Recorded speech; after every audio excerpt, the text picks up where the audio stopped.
So yes, after 4 years and 3 months, the battery on my e-Niro has died. It's gone kaput.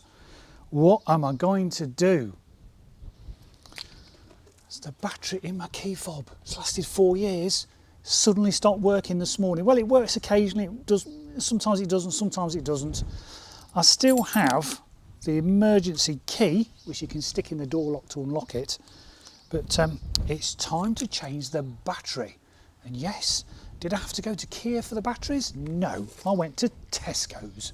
So let's go and swap the battery. So where did I get my new batteries from?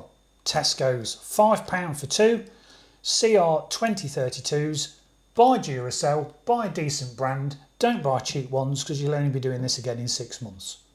So one of the most difficult jobs is obviously getting these batteries out because they're designed not to be swallowed by kiddywinks, and it's quite difficult for someone of my ability to actually get into the packet. There we go.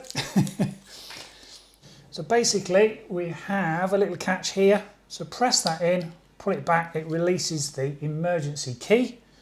There is actually the ability to put the key in there and twist to basically split the 2 halves of the key apart like that. There we go. You split it apart, there's the battery. It's just a question of sliding the old battery out, and just remember that the bit with the plus side is facing upwards. Take the sticker off the back. Want the plus side facing upwards, slide it back in,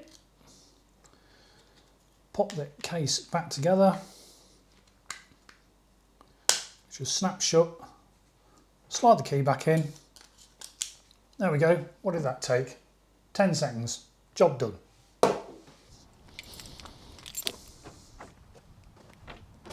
So there you go. Not such a big job to change the battery in a Kia e-Niro key fob.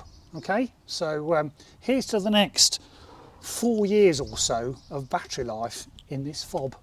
Hope you found these useful. See you next time.